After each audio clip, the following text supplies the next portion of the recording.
Hi friends, welcome to my channel Sandwood entertainment. ನೀವು ನಮ್ಮ ಚಾನಲ್ಗೆ ಸಬ್ಸ್ಕ್ರೈಬ್ ಆಗಿಲ್ಲ ಅಂದರೆ ಈಗಲೇ ಸಬ್ಸ್ಕ್ರೈಬ್ ಆಗಿ ಪಕ್ಕದಲ್ಲಿರೋ ಬೆಲ್ ಐಕಾನ್ ಪ್ರೆಸ್ ಮಾಡಿ. ಸತ್ಯ ಧಾರಾವಾಹಿಯ ಶನಿವಾರದ ಮಹಾಸಂಚಿಕೆಯನ್ನು ನೋಡೋದಾದರೆ ಇಲ್ಲಿ ಸತ್ಯ ಅವರು ದಿವ್ಯಾಗ್ ತಂದಿರೋ ಸೀರೆನ ನೋಡ್ತಾ ಇರ್ತಾರೆ.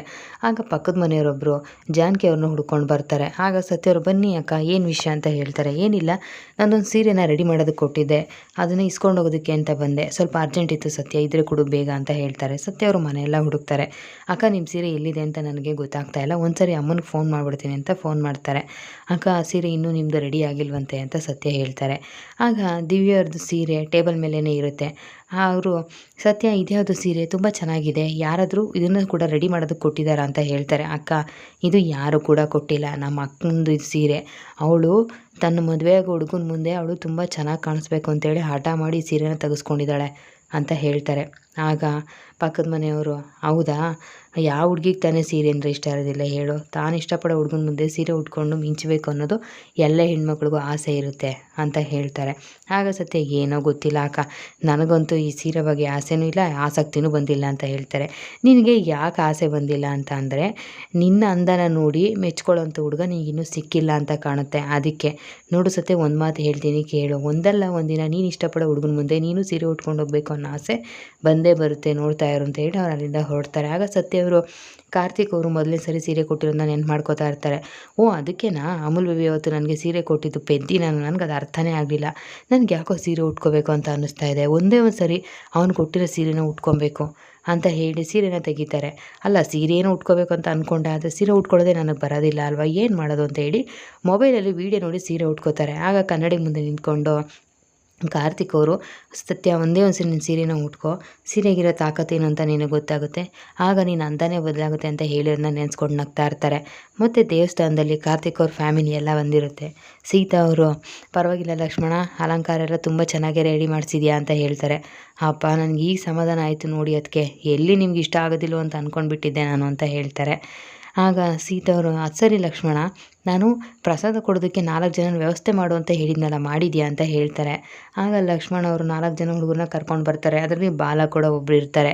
ಇದನ್ನು ನೋಡಿ ಕೀರ್ತನಗೆ ಮತ್ತು ಸುಹಾಸ್ಗೆ ಇಬ್ರಿಗೂ ಗಾಬರಿ ಆಗುತ್ತೆ. ನೋಡ್ರಪ್ಪ, ಪ್ರಸಾದನ ಎಲ್ರಿಗೂ ಕೂಡ ಹಂಚಬೇಕು, ಯಾರಿಗೂ ಕೂಡ ತೊಂದರೆ ಆಗಬಾರ್ದು ಅಂತ ಸೀತವರು ಹೇಳ್ತಾರೆ. ಆಗ ಲಕ್ಷ್ಮಣ ಅವರು, ಹೋಗಿ ನಿಮ್ಮ ಕೆಲಸನ ನೋಡ್ಕೊಳ್ಳಿ ಅಂತ ಹೇಳ್ತಾರೆ. ಆಗ ಬಾಲವರು ಮತ್ತು ಅವ್ರ ಹುಡುಗರೆಲ್ಲ ಅಲ್ಲಿಂದ ಹೋಗ್ತಾರೆ. ಕೀರ್ತನ ಅವ್ರಿಗೆ ತುಂಬಾ ಗಾಬರಿ ಆಗುತ್ತೆ. ಸೀತಾ ಅವರು, ಪುರೋಹಿತರು ಎಲ್ಲಿದ್ದಾರೆ ಲಕ್ಷ್ಮಣ ಅಂತ ಕೇಳ್ತಾರೆ. ಅವರು ಪೂಜೆಗೆಲ್ಲ ಸಿದ್ಧತೆ ಮಾಡ್ಕೋತಾ ಇದ್ದಾರೆ ಅತ್ತಿಗೆ ಅಂತ ಹೇಳ್ತಾರೆ. ಮತ್ತು ರಾಮಚಂದ್ರ ಅವರು ಗುರುಗಳು ಕೂಡ ಬರ್ತಾ ಇದ್ದಾರೆ, ಅವ್ರನ್ನ ಸ್ವಾಗತ ಮಾಡೋದಕ್ಕೆ ಅವ್ರಿಗೆ ಏನೆಲ್ಲ ಬೇಕೋ ಅಂತ ಅದೆಲ್ಲ ವ್ಯವಸ್ಥೆನೂ ಮಾಡಿಕೊಡೋ ಲಕ್ಷ್ಮಣ ಅಂತ ಹೇಳ್ತಾರೆ. ಅದು ಸರಿ, ಇನ್ನೂ ಬೀಗ್ರೇನು ಬಂದೇ ಇಲ್ವಲ್ಲ ಅಂತ ಹೇಳ್ತಾರೆ. ಆಗ ಸೀತವರು, ಒಂದು ಫೋನ್ ಮಾಡಿರಿ ನೋಡೋಣ ಅಂತ ಹೇಳ್ತಾರೆ. ಅಷ್ಟರಲ್ಲಿ ಜಾನಕಿ ಅವರೇ ಬರ್ತಾರೆ. ಕ್ಷಮಿಸ್ಬಿಡಿ, ನಾವು ತುಂಬ ಲೇಟಾಗಿ ಬಂದ್ವೇನೋ ಅಂತ ಜಾನಕಿ ಅವರು ಹೇಳ್ತಾರೆ. ಆಗ ಕೀರ್ತನವರು, ಸ್ವಲ್ಪ ಏನು ನೀವು ಲೇಟಾಗಿಯೇ ಬಂದಿರೋದು ಅಂತ ಹೇಳ್ತಾರೆ. ಆಗ ಸೀತಾ ಅವ್ರಿಗೆ ಬೇಜಾರಾಗುತ್ತೆ. ಕೀರ್ತನ, ಹೋಗಿ ದೇವ್ರ ಪೂಜೆಗೆ ಏನೇನು ಬೇಕೋ ಅದನ್ನೆಲ್ಲ ಸಿದ್ಧತೆ ಮಾಡ್ಕೊ ಹೋಗು ಅಂತ ಹೇಳ್ತಾರೆ. ದಿವ್ಯಾ ಅವರು ಕಣ್ಸನ್ನೆ ಮಾಡ್ತಾರೆ ಹೋಗು ಅಂತ ಹೇಳಿ. ಕೀರ್ತನ ಅಲ್ಲಿಂದ ಕೋಪ ಮಾಡ್ಕೊಂಡು ಬರ್ತಾರೆ. ಮತ್ತು ರಾಮಚಂದ್ರ ರಾಯರಿಗೆ ಹಾಸ್ಪಿಟ್ಲಿಂದ ಫೋನ್ ಬರುತ್ತೆ. ಆಗ ಲಕ್ಷ್ಮಣ ಅವ್ರು ಕೂಡ ಅಲ್ಲೇ ಇರ್ತಾರೆ. ಲಕ್ಷ್ಮಣ ನೀನು ಹೋಗು, ನಾನು ಇದೇನೋ ಒಂದು ಆಫೀಸಿಂದ ಒಂದು ಫೋನ್ ಕಾಲ್ ಇದೆ, ಮಾತಾಡ್ಕೊಂಡು ಬರ್ತೀನಿ ಅಂತ ಹೇಳ್ತಾರೆ. ಆಗ ಹಾಸ್ಪಿಟ್ಲಿಂದ, ಸರ್ ಒಂದು ಟೆಸ್ಟ್ ಮಾಡಬೇಕಿತ್ತು, ನೀವು ಅರ್ಜೆಂಟಿಗೆ ಅದು ಬರಲೇಬೇಕು ಸರ್ ಅಂತ ಹೇಳ್ತಾರೆ. ಇಲ್ಲಮ್ಮ, ಇವತ್ತು ನಾನು ಸ್ವಲ್ಪ ಬ್ಯುಸಿ ಇದ್ದೀನಿ, ಇವತ್ತು ಬರೋಕ್ಕಾಗೋದಿಲ್ಲ ಅಂತ ರಾಮಚಂದ್ರ ರಾಯರು ಹೇಳ್ತಾರೆ. ಇದನ್ನೆಲ್ಲ ಕಾರ್ತಿಕ್ ಅವರು ಮನೇಲಿ ನಿಂತ್ಕೊಂಡು ಕೇಳಿಸ್ಕೊತಾ ಇರ್ತಾರೆ. ಮತ್ತು ಇಲ್ಲಿ ಸತ್ಯ ಅವ್ರ ಮನೆಗೆ ಅವ್ರ ಹುಡುಗರೆಲ್ಲ ಬರ್ತಾರೆ. ಸತ್ಯ ಸತ್ಯ ಅಂತ ಕರೀತಾರೆ, ಯಾರೂ ಮಾತಾಡೋದೇ ಇಲ್ಲ. ಇದೇನು ಬಾಗಿಲೆಲ್ಲ ತೆಗೆದಾಕೇನೆ ಇದೆಯಲ್ಲ, ಅಲ್ಲ ಮನೇಲಿ ಯಾರೂ ಇಲ್ಲ ಅಂತ ಕಾಣುತ್ತೆ, ಮಾಸ್ಕ್ ಹಾಕ್ಕೊಂಡು ಏನಾದ್ರು ದೇವ್ಕೊಂಡು ಹೋಗ್ಬಿಡೋಣ ಅಂತ ಹುಡುಗರೆಲ್ಲ ಮಾತಾಡ್ತಿರ್ತಾರೆ. ಮತ್ತು ಸತ್ಯ, ನಾನು ರೂಮಲ್ಲಿ ಇದ್ದೀನಿ ಕಣ್ರು ಅಂತ ಹೇಳ್ತಾರೆ. ರೂಮ್ ಡೋರ್ನ ಕ್ಲೋಸ್ ಮಾಡ್ಕೊಂಡಿರ್ತಾರೆ. ನೀನು ರೂಮಲ್ಲಿ ಇದೆ, ಏನು ಮಾಡ್ತಾಯಿದ್ದೆ ಸತ್ಯ, ಬಾಗಿಲು ತೆಗಿ ಅಂತ ಹುಡುಗರೆಲ್ಲ ಹೇಳ್ತಾರೆ. ನಾನು ರೂಮ್ನ ಕ್ಲೀನ್ ಮಾಡ್ತಾಯಿದ್ದೀನಿ ಕಣ್ರು, ಅಮ್ಮ ಸ್ವಲ್ಪ ರೂಮ್ನ ಕ್ಲೀನ್ ಮಾಡು ಅಂತ ಹೇಳಿದ್ಲು, ಕ್ಲೀನ್ ಮಾಡ್ತಿದ್ದೀನಿ ಅಂತಾರೆ. ಏನು ನೀನು ರೂಮ್ ಕ್ಲೀನ್ ಮಾಡ್ತಾಯಿದ್ದೀಯಾ, ನೀನು ಒಬ್ಬಳೇ ಕ್ಲೀನ್ ಮಾಡಿದ್ರೆ ಯಾವಾಗ ಮುಗಿಯೋದು, ನಾವು ಕೂಡ ಹೆಲ್ಪ್ ಮಾಡ್ತೀವಿ, ಡೋರ್ ತೆಗಿ ಅಂತ ಹೇಳ್ತಾರೆ. ಬೇಡ ಕಣ್ರು, ಇಲ್ಲೆಲ್ಲ ಸಖತ್ ದುಡಿದೆ, ನಾನೇ ಕ್ಲೀನ್ ಮಾಡ್ತೀನಿ ಅಂತ ಸತ್ಯ ಹೇಳ್ತಾರೆ. ನೋಡಿ, ಈಗ ನೀನು ರೂಮ್ ಡೋರ್ನ ತೆಗಿತೀವಿ, ಇಲ್ಲ ನಾವೇ ಬಾಗಿಲು ಹೊಡೆದಾಕೊಂಡು ಒಳಗಡೆ ಬರಬೇಕಾ, ಏ ಅಮಟೆ ಬಾಗಿಲು ನೋಡ್ದಾಕೋ ಅಂತ ಕಾಕ್ರೋಜ್ ಹೇಳ್ತಾನೆ.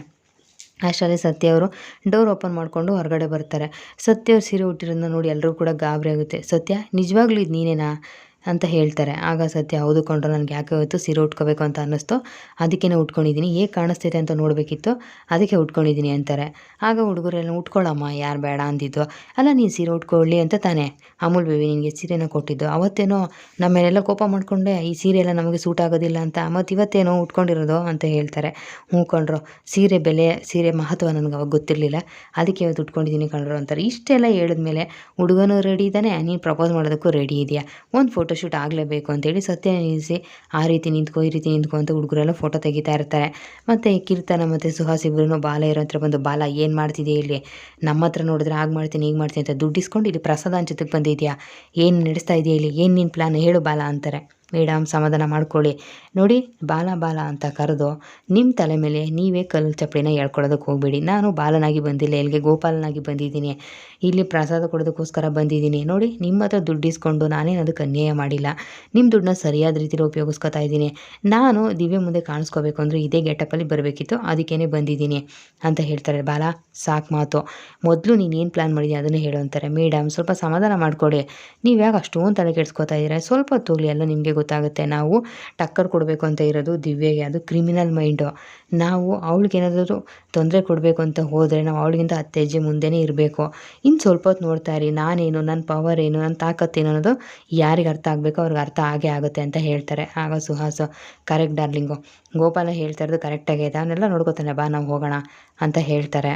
ಮತ್ತು ಇಲ್ಲಿ ಸತ್ಯ ಅವರು, ಸಾಕು ಬಿಡ್ರೆ ಫೋಟೋಶೂಟ್ ಮಾಡಿದ್ದು, ನನಗಂತೂ ಸಾಕಾಯಿತು ಅಂತ ಹೇಳ್ತಾರೆ. ಹುಡುಗರೆಲ್ಲನೂ, ಅಲ್ಲ ಪ್ರಪೋಸ್ ಮಾಡೋದಕ್ಕೆ ತಯಾರಾಗಿಬಿಟ್ರೆ ಮದುವೆ ಪೋಸ್ ಕೊಡೋದಕ್ಕೆ ನೀನು ತಯಾರಾಗೋದು ಬೇಡವಾ, ಅಲ್ಲ ಪ್ರಪೋಸ್ ಮಾಡೋದಕ್ಕೆ ನೀನು ಯಾವಾಗ ಇನ್ನೂ ಸಿದ್ಧತೆ ಮಾಡ್ಕೊಳ್ಳೋದು ಅಂತ ಹೇಳ್ತಾರೆ. ಅದಕ್ಕೆಲ್ಲ ನೆನ್ನೆ ಸಿದ್ಧತೆ ಮಾಡ್ಕೊಂಡಲ್ಲ, ಮತ್ತು ಇನ್ನೇನಾರು ಮಾಡ್ಕೋಬೇಕು ಅಂತ ಸತ್ಯ ಹೇಳ್ತಾರೆ. ಆಗ ಹುಡುಗರೆಲ್ಲನೂ, ಒಂದು ಕೆಲಸ ಮಾಡು, ಗಿಫ್ಟ್ ಕೊಟ್ಬಿಟ್ಟು ಪ್ರಪೋಸ್ ಮಾಡು ಅಂತಾರೆ. ಇಲ್ಲ ಇಲ್ಲ ಅದೆಲ್ಲ ಹಳೆ ಕಾಲ ಆಯಿತು, ಅದೆಲ್ಲ ಬೇಡ ಅಂತ ಇನ್ನೊಬ್ಬ ಹೇಳ್ತಾನೆ. ಆಗ ಸತ್ಯ, ನೋಡ್ರೋ ನನಗೆ ಆ ಥರ ಎಲ್ಲ ಪ್ರಪೋಸ್ ಮಾಡೋದಕ್ಕೆ ಬರೋದಿಲ್ಲ, ಯಾವುದಾದ್ರೂ ಒಂದು ಮಾಸ್ ಡೈಲಾಗ್ ಇದ್ದರೆ ಹೇಳಿಬಿಡಿ, ಅದನ್ನೇ ಬೇಕಾದರೆ ಹೊಡಿತೀನಿ, ನನಗೆ ಈ ರೀತಿ ಎಲ್ಲ ಪ್ರಪೋಸ್ ಮಾಡೋದಕ್ಕೆ ಬರಲ್ಲ ಅಂತ ಸತ್ಯ ಹೇಳ್ತಾರೆ. ಮತ್ತು ಇನ್ನೇನು ಪ್ರಪೋಸ್ ಮಾಡಬೇಕು ಅಂದ್ಕೊಂಡಿದ್ಯಾ ನೀನೇ ಹೇಳು ಅಂತ ಹುಡುಗರೆಲ್ಲ ಕೇಳ್ತಾರೆ. ನಮ್ಮ ರವಿ ಮಾಮೂನ್ ಥರ ಯಾವುದಾದ್ರು ಒಂದು ಚೆನ್ನಾಗಿರೋ ಕವನ ಬರೆದ್ಬಿಟ್ಟು ಪ್ರಪೋಸ್ ಮಾಡಿಬಿಡ್ಲಾ ಅಂತ ಹೇಳ್ತಾರೆ. ಹುಡುಗರೆಲ್ಲ ಸತ್ಯನೇ ನೋಡ್ತಾ ಇರ್ತಾರೆ. ನಾನು ಸುಮ್ಮನೆ ಕಂಡ್ರು ಹೇಳಿದ್ದು, ಯಾಕ್ರೋ ಆ ರೀತಿ ನೋಡ್ತಾ ಇದ್ದೀರಾ ಅಂತ ಸತ್ಯ ಕೇಳ್ತಾರೆ. ಅಲ್ಲ ನೀನು ಸುಮ್ಮನೆ ಹೇಳಿದ್ರು ಒಳ್ಳೆ ಡೈಲಾಗ್ನೇ ಹೇಳಿದ್ಯಾ, ಮನಸ್ಸಲ್ಲಿರೋದನ್ನೆಲ್ಲ ಕವನದಲ್ಲಿ ಗೀಚ್ಬಿಟ್ಟು ಪ್ರಪೋಸ್ ಮಾಡಿಬಿಡು ಸತ್ಯ, ಚೆನ್ನಾಗಿರುತ್ತೆ ಅಂತಾರೆ. ಸತ್ಯ ಮೊದಲು ಆಗಲ್ಲ ಅಂತ ಹೇಳ್ತಾರೆ. ಆಮೇಲೆ ಅಮೂಲ್ ಬೇಬಿ ಬರೆದಿರೋ ಅಂತಹ ಮೊದಲನೇ ಕವನ ಓದೋದು ನೆನ್ಪು ಮಾಡಿಕೊಂಡು, ಆಯಿತು ಕಣ್ರೋ ನಾನು ಕವನ ಬರಿತೀನಿ ಅಂತ ಕವನ ಬರೆಯೋದಕ್ಕೆ ಶುರು ಮಾಡ್ತಾರೆ. ಮನೆ ತುಂಬ ಬರೆದು ಪೇಪರೆಲ್ಲ ಬಿಸಾಕಿರ್ತಾರೆ. ಮತ್ತು ಇಲ್ಲಿ ದಿವ್ಯಾ ಮತ್ತು ಜಾನಕಿ ಅವರೆಲ್ಲ ನಡ್ಕೊಂಡು ಬರ್ತಾ ಇರ್ತಾರೆ. ಅಲ್ಲ ಏನೇನು ನಿಮ್ಮ ಅತ್ತೆ ಮನೆಯವರು ಒಂದು ಪೂಜೆಗೆ ಇಷ್ಟೊಂದೆಲ್ಲ ಚೆನ್ನಾಗಿ ಗ್ರ್ಯಾಂಡಾಗಿ ಅಲಂಕಾರ ಮಾಡಿದ್ದಾರಲ್ವೇನೆ ಅಂತ ಜಾನಕಿ ಅವ್ರು ಕೇಳ್ತಾರೆ. ಮತ್ತು ನಮ್ಮ ಅತ್ತೆ ಮನೆಯವರು ಅಂದ್ರೆ ಸುಮ್ಮನೆನಾ, ನಾನು ಹೇಳಲಿಲ್ವಾ ಪೂಜೆ ಎಲ್ಲ ಚೆನ್ನಾಗಿರುತ್ತೆ, ಅದಕ್ಕೆ ನಾನು ಕೂಡ ಚೆನ್ನಾಗಿ ರೆಡಿಯಾಗಿ ಬರ್ತೀನಿ, ಒಂದು ಚೆನ್ನಾಗಿರೋ ಸೀರೆ ಉಟ್ಕೊಂಡು ಬರ್ತೀನಿ ಅಂದರೆ ನೀವೇ ನನ್ನ ಮಾತೇ ಕೇಳಲಿಲ್ಲ, ಇಂಥ ಒಳ್ಳೆ ಪೂಜೆಗೆ ನಾನು ಇಂಥ 3 ಕಾಸಿನ ಸೀರೆ ಉಟ್ಕೊಂಡು ಕೂತ್ಕೋಬೇಕಾ ಅಂತ ಹೇಳ್ತಾರೆ. ಅಮ್ಮ ತಾಯಿ ನೀನು ಸೀರೆ ಕೇಳಿದ್ದು ಆಯಿತು, ಸತ್ಯ ಅದನ್ನು ತಂದು ಕೊಟ್ಟಿದ್ದು ಆಯಿತು, ಮತ್ತೆ ಯಾಕೆ ಈ ರೀತಿ ಮಾತಾಡ್ತಾ ಇದೀಯಾ ಅಂತ ಗಿರ್ಜಮ್ಮ ಹೇಳ್ತಾರೆ. ಹೌದೌದಂತೆ, ಅಲ್ಲ ಏನೇ ಮಾಡಿದ್ರು ಎಲ್ಲ ನಿಮ್ಮ ಮೊಮ್ಮಗಳಿಗೆ ಕ್ರೆಡಿಟ್ ಕೊಟ್ಬಿಡು, ನನಗೇನು ಕೊಡೋದಿಲ್ಲ ಅಲ್ವಾ ನೀನು ಅಂತ ವಾದ ಮಾಡ್ತಾ ಇರ್ತಾರೆ. ಅಷ್ಟು ಸೀತವ್ರು ಬಂದು, ದಿವ್ಯಾ ಏನಮ್ಮ ಇವತ್ತು ಪೂಜೆ ಇಟ್ಕೊಂಡಿದ್ದೀವಿ, ಚೆನ್ನಾಗಿ ಅಲಂಕಾರ ಮಾಡ್ಕೊಂಡು ಬರ್ಬೇಕು ತಾನೆ, ನೀನು ನೋಡಿದ್ರೆ ಈ ರೀತಿ ರೆಡಿ ಆಗಿಬಿಟ್ಟು ಬಂದಿದ್ಯಾ ಅಂತ ಹೇಳ್ತಾರೆ. ಆಗ ದಿವ್ಯವರು ಅವ್ರ ಅಮ್ಮನೇ ಗುರಾಯಿಸ್ತಾ ಇರ್ತಾರೆ. ಏನಿಲ್ಲ ಅತ್ತೆ, ಮನೆಯಿಂದ ರೆಡಿ ಆಗ್ಬಿಟ್ಟು ಬಂದರೆ ಸೀರೆ ಎಲ್ಲ ಹಾಳಾಗುತ್ತೆ ಅಂತೇಳಿ ಹಾಗೆ ಬಂದೆ, ಈಗ ರೆಡಿ ಆಗ್ತೀನಿ ಅಂತ ಹೇಳಿ. ಹೌದಾ, ನೋಡು ನನ್ನ ಸೊಸೆಗೆ ದೇವ್ರ ಅಂದನೇ ಎಲ್ಲ ಬುದ್ಧಿನೂ ಕೊಟ್ಟಿದ್ದಾನೆ, ನನ್ನ ಸೊಸೆ ತುಂಬ ಬುದ್ಧಿವಂತಳು, ನೋಡು ಮೊದಲು ಅರಿಶಿನ ಶಾಸ್ತ್ರ ಇರುತ್ತೆ, ಆಮೇಲೆ ಪೂಜೆ ಶುರುವಾಗುತ್ತೆ, ನೀನು ಹೋಗಿ ಈಗ ರೆಡಿಯಾಗ್ಬಿಟ್ಟು ಬಾ ಅಂತ ಹೇಳ್ತಾರೆ. ಆಗ ಗಿರ್ಜಮ್ಮವರು, ಹೌದೌದು ಅಂದಕ್ಕೆ ತಕ್ಕನಾಗ ಅಹಂಕಾರನೂ ಇದೆ ಅಂತ ಮನಸಲ್ಲೇ ಮಾತಾಡ್ತಿರ್ತಾರೆ. ಆಗ ಸೀತಾ ಅವರು ಹೋದ್ಮೇಲೆ, ನೋಡ್ತೀಯ ಅಜ್ಜಿ ನಮ್ಮ ಅತ್ತೆ ಹೇಳಿದ್ದು ಕೇಳಿಸ್ಕೊಂಡ, ನನ್ನ ಸೊಸೆಗೆ ತುಂಬ ಬುದ್ಧಿವಂತಿಕೆ ಇದೆ ಅಂತ ಅಂತಾರೆ. ಹೌದೌದು ಬುದ್ಧಿಗೆ ತಕ್ಕನಾಗ ಅಹಂಕಾರನೂ ಇದೆ, ಅದನ್ನು ಮರಿಬೇಡ ನೀನು ಅಂತ ಹೇಳ್ತಾರೆ. ನಿಂತು ಯಾವಾಗೂ ಇದೇ ಆಗೋಯ್ತು ಅಜ್ಜಿ ಅಂತ ದಿವ್ಯ ಹೇಳ್ತಾರೆ. ಅಷ್ಟರಲ್ಲಿ ದಿವ್ಯ ಫ್ರೆಂಡ್ ಬರ್ತಾರೆ. ಯಾಕೆ ಇಷ್ಟು ಬೇಗ ಬರೋಕೋದೆ, ಪೂಜೆ ಎಲ್ಲ ಮುಗಿದ್ಮೇಲೆ ಬರಬೇಕಿತ್ತು ಅಂತ ರೇಗಿಸ್ತಾರೆ. ಆಯ್ತಾಯ್ತು ಈಗ ಬಂದಿದ್ದೀನಲ್ಲ ಬಾ ಹೋಗೋಣ ಅಂತಾರೆ. ಸರಿ ನಾನು ಹೋಗಿ ಬೇಗ ರೆಡಿಯಾಗ್ಬಿಟ್ಟು ಬರ್ತೀನಿ ಅಂತ ದಿವ್ಯಾ ಹೋಗ್ತಾರೆ. ಸತ್ಯ ನೀನು ಆವಾಗಲಿಂದ ಏನು ಬರಿತಾ ಇದ್ದೆ ಅಂತ ನಮ್ಗೆ ಅರ್ಥನೇ ಆಗ್ತಿಲ್ಲ, ಮನೆ ತುಂಬ ಪೇಪರ್ ಹಾಕ್ಬಿಟ್ಟಿದೆಯಲ್ಲ, ಏನು ಬರ್ತಿದ್ಯಾ ಅಂತ ಸ್ವಲ್ಪ ಓದು ಅಂತಾರೆ. ಆಗ ಸತ್ಯ ಏನೋ ಬರೆದಿರೋದನ್ನು ಓದ್ತಾರೆ. ಸತ್ಯ ಇದನ್ನು ಯಾರು ಕವನ ಅಂತ ಹೇಳಲ್ಲ, ನೀನು ಈ ರೀತಿ ಬರಿತಾ ಹೋದರೆ ಕವನ ಆಗೋದಿಲ್ಲ, ಅಮೂಲ್ ಬೇಬಿನ ನೀನು ಮನಸ್ಸಲ್ಲಿ ನೆನೆಸ್ಕೊಂಡು ಬರೀ, ಆಗ ಒಂದು ಒಳ್ಳೆ ಕವನ ಬರಿಬೋದು ನೀನು ಅಂತ ಹೇಳ್ತಾರೆ. ಸತ್ಯವರು ಅದೇ ರೀತಿ ಅಮೂಲ್ ಬೇಬಿನ ನೆನೆಸ್ಕೊಂಡು ಕವನ ಬರಿತಾ ಇರ್ತಾರೆ. ಮತ್ತು ಇಲ್ಲಿ ಜಾನಕಿಯವರು ಹಾಗೆ ಗಿರ್ಜಮ್ಮವರು ದೇವಸ್ಥಾನ ಪೂರ್ತಿ ಸುತ್ತಾಕೊಂಡು ಬರ್ತಾರೆ. ಅತ್ತೆ ದಿವ್ಯ ಹೇಳಿದ್ದು ಕರೆಕ್ಟ್ ಅಲ್ವಾ, ಎಷ್ಟು ಚೆನ್ನಾಗಿ ಗ್ರ್ಯಾಂಡಾಗಿ ಪೂಜೆಗೆಲ್ಲ ರೆಡಿ ಮಾಡಿದ್ದಾರೆ, ಹಾಗೆಯೇ ದಿವ್ಯ ಕೂಡ ಇಷ್ಟೇ ಚೆನ್ನಾಗಿ ರೆಡಿ ಆದರೆ ಚೆನ್ನಾಗಿರುತ್ತೆ ಅಲ್ವಾ, ಅದಕ್ಕೆ ಅವಳು ನಮ್ಗೆ ಹೇಳಿದ್ದು ಅಂತಾರೆ. ಆಗ ಗಿರ್ಜಮ್ಮವರು, ಹೌದು ಕಣೆ ನೀನು ಹೇಳ್ತಾ ಇರೋದು ನಾನು ಒಪ್ಕೋತೀನಿ, ಅವಳಿಗೆ ಕಷ್ಟಪಟ್ಟು ನಮ್ಮ ಸತ್ಯ ಅಲ್ವೇನೆ ಸೀರೆ ತಂದು ಕೊಟ್ಟಿದ್ದು, ಇಂಥ ಖುಷಿ ಸಂದರ್ಭದಲ್ಲಿ ಅವಳನ್ನೆಲ್ಲ ದೂರ ಇಟ್ಟಿದ್ದೀವಲ್ವೇನೆ, ಇದು ಎಷ್ಟು ಸರಿನೇ ಅಂತಾರೆ. ಅತ್ತೆ ನಿಮಗೇನು ತಲೆಗಿಲೆ ಕೆಟ್ಟಿದೆ, ಏನು ಮಾತಾಡ್ತಿದ್ದೀರಾ, ದಿವ್ಯನ ಮದುವೆ ಚೆನ್ನಾಗಾಗಲಿ ಅಂತ ನಾವು ಹೇಳ್ತಾ ಇದ್ದೆ, ನೀವು ನೋಡಿದ್ರೆ ಸತ್ಯ ಬಗ್ಗೆ ಮಾತಾಡ್ತಿದ್ರಲ್ಲ, ಸತ್ಯ ಬಗ್ಗೆ ನಾವು ಯೋಚನೆ ಮಾಡೋದು ತಪ್ಪು, ಅವಳನ್ನ ನೆನೆಸ್ಕೊಳ್ಳೋದು ತಪ್ಪು ಈ ಜಾಗದಲ್ಲಿ ಅಂತ ಹೇಳ್ತಾರೆ. ಏನೇ ಹೇಳ್ತಿದ್ಯಾ, ದೇವ್ರ ಸನ್ನಿಧಿಲೂ ಸತ್ಯ ಬಗ್ಗೆ ನಾವು ನೆನೆಸ್ಕೋಬಾರ್ದಾ ಅಂತ ಗಿರ್ಜಮ್ಮ ಹೇಳ್ತಾರೆ. ಹೌದು ಅತ್ತೆ, ಯಾಕಂದರೆ ತಪ್ಪು ಮಾಡಿರೋದು ಅವಳಲ್ಲ ನಾನು, ಅದು ಬೀಗ್ರ ಹತ್ರ ಎಲ್ಲ ವಿಷಯನೂ ಮುಚ್ಚಿಟ್ಟಿದ್ದೀವಿ, ಈಗ ಆ ವಿಷಯ ಹೇಳೋದಕ್ಕೂ ಆಗಲ್ಲ ಅಂತ ಪರಿಸ್ಥಿತಿಲಿದ್ದೀವಿ ಅಂತ ಅಂತಾರೆ. ಆಗ ಗಿರ್ಜಮ್ಮವ್ರು ನೋಡಿ ಸತ್ಯ ಹೇಳೋದಕ್ಕೆ ಇದೇ ಒಳ್ಳೆ ಟೈಮು, ಈಗಲೇ ಹೋಗಿ ಹೀಗೆ ಇದೆ ಅಂತ ಎಲ್ಲ ವಿಷಯನೂ ರಾಮಚಂದ್ರ ರಾಯರಿಗೆ ಹೇಳ್ಬಿಟ್ಟು ಕಾಲಿಗೆ ಬಿದ್ದುಬಿಡೋಣ ಕಣೆ, ಅವರು ದೇವರಂಥ ಮನುಷ್ಯ ನಮ್ಮನ್ನು ಕ್ಷಮಿಸ್ಬಿಡ್ತಾರೆ ಅಂತಾರೆ. ಅತ್ತೆ ನೀವೇನೇ ಹೇಳಿ ಸತ್ತಿನ ವಿಷಯ ಮಾತ್ರ ನಾನು ಇವಾಗ ಹೇಳೋದಿಲ್ಲ, ದಿವ್ಯನ ಮದುವೆ ಒಂದಾಗಲಿ, ಆಮೇಲೆ ನಾನೇ ಹೋಗಿ ಬೀಗ್ರ ಹತ್ರ ಮಾತಾಡ್ತೀನಿ, ನಾನೇ ಅವ್ರ ಕಾಲಿಗೆ ಬಿದ್ದು ಕ್ಷಮೆ ಕೇಳ್ತೀನಿ, ದಯವಿಟ್ಟು ಈ ವಿಷಯನ ಇಲ್ಲಿಗೆ ಬಿಟ್ಬಿಡಿ ಅಂತ ಹೇಳ್ಬಿಡ್ತಾರೆ. ಗಿರ್ಜಮ್ಮವ್ರು ಅಲ್ಲ ಇವಳಿಗೆ ಯಾಕಿದೆಲ್ಲ ಅರ್ಥನೇ ಆಗ್ತಾ ಇಲ್ಲ, ಅಲ್ಲ ಈಗಲೇ ಎಲ್ಲ ವಿಷಯನೂ ಹೇಳಿಬಿಟ್ರೆ ಮದುವೆಗಿಂತ ಮುಂಚೆನೇ ಕೂತು ಬಗೆಹರಿಸ್ಕೋಬೋದು, ಆಮೇಲೆ ಏನಾದರೂ ವಿಷಯ ಗೊತ್ತಾದರೆ ಈ ಸಂಬಂಧನೇ ಬೇಡ ಅಂತ ಸಂಬಂಧನ ಕಡ್ಕೊಳ್ಳೋದಕ್ಕೆ ಏನಾದರೂ ಪ್ರಯತ್ನ ಪಟ್ಟರೆ ಆಗ ಏನು ಮಾಡೋದು?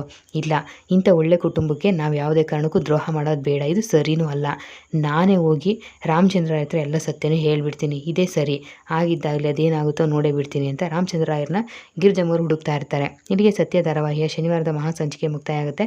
ಮುಂದಿನ ವಿಡಿಯೋಗಾಗಿ ದಯವಿಟ್ಟು ನಮ್ಮ ಚಾನಲ್ ಸಬ್ಸ್ಕ್ರೈಬ್ ಮಾಡಿ, ವಿಡಿಯೋನ ಲೈಕ್ ಮಾಡಿ, ಶೇರ್ ಮಾಡಿ. Thank you.